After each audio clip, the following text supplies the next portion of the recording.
Kraken, my name is Hans, and for today's video guys, i-share natin sa inyo yung additional idea na hindi natin nasabi doon sa update bukas regarding sa magiging maintenance. So ito guys yung about sa Seal of Advancement. So meron kasi sa comment section guys, ayan pakita natin sa inyo. Bili na lang ako in G-Saw sa market. 100 to 110 sa min isa ang emgo rear pinakamura dito 150 plus diamond. Medyo luge ka pa sa 15x diamantal mo equals 9x so lang. Dun naman sa isang dismantle na paka daming random items bago makakuha ng G-Saw kaya not so sure pa din yan.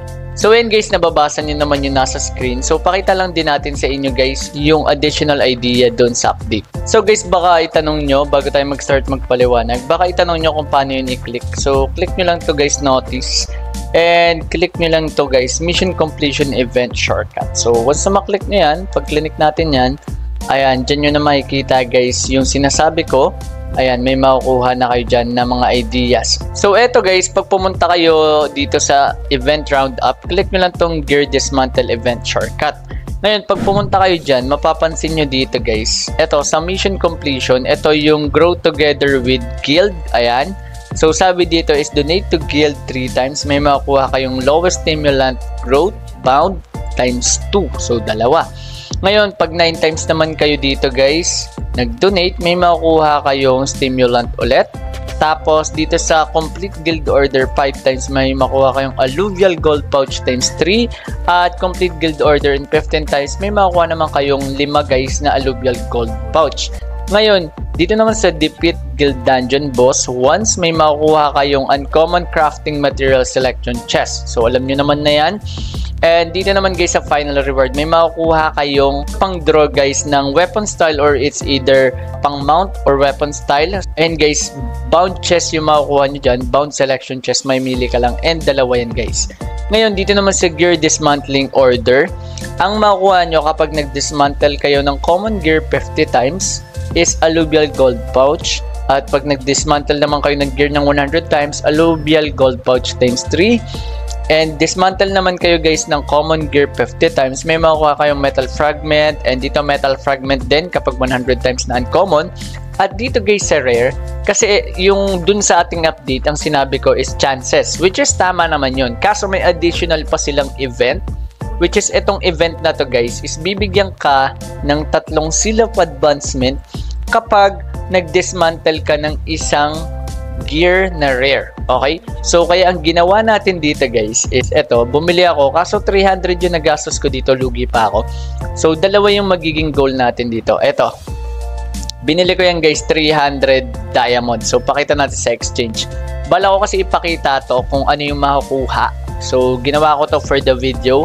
But also, pwede natin gawin is, pwede ko siya ibenta bukas kasi malamang magmamahal dito yung mga weapons. Kasi malalaman nila yung event. So, pwede akong kumita dito ng kahit siguro 200 diamonds or 100 diamonds. So, additional seal of advancement yon sa side ko. Kasi yung seal of advancement dito sa amin guys is nagmumura na rin siya.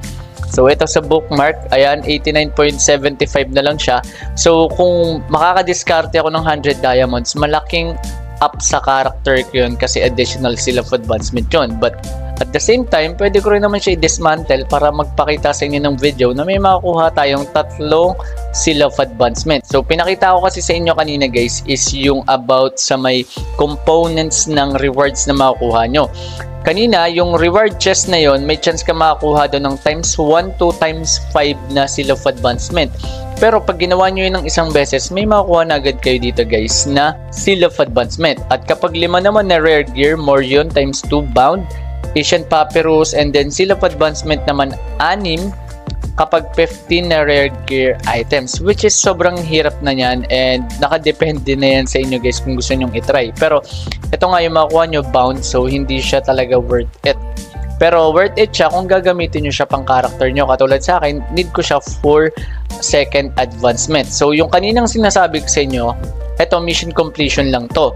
Ngayon, check natin guys dito yung sa notice ulit. And punta tayo dito sa event roundup.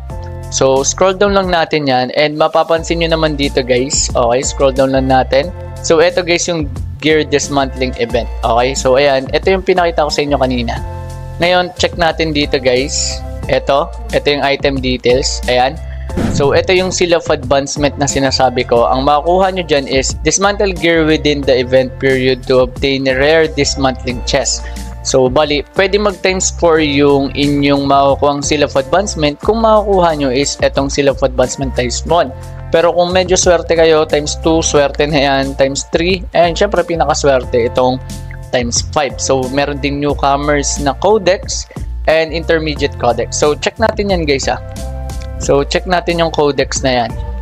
Check natin dito is siguro nasa event siya or dito sa achievement. So, yan. Hanapin nyo lang yan dito. Professional Pursuer. Ayan. So, baka nandito lang siya guys. Okay. So, try nating hanapin. Baka dito nyo mapunsin. Okay. Sobrang dami pala na ito. So, baka nandito lang din yan guys or baka dito tomorrow. So, check natin. So yun guys, hindi ko siya mahanap. Basta nandun lang din siya. So kung alam nyo guys, lagay nyo lang yan sa comment section para makatulong sa iba. Pero yun nga guys, yung additional update natin regarding dito sa Nightcrow. So ang dami nyo pwedeng pagpilian dito. Kung hindi nyo man makuha yung seal of advancement, lahat ng nandito guys wala naman tapon. Kahit alluvial gold pouch lang. Kasi may makukuha naman na ikaw na times 3 since event naman yung papasukin mo. Okay? So, yung isang event naman yung sinasabi natin, which is itong sa roundup. Okay? Gear dismantling event. And ayan, gear dismantling event din to.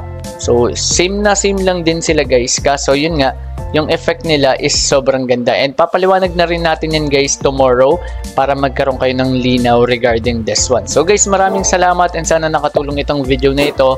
And please subscribe on my YouTube channel. Unting-unti na lang guys, ma-approve na tayo dito sa SSS program ng Nightcrows. So guys, maraming salamat and God bless.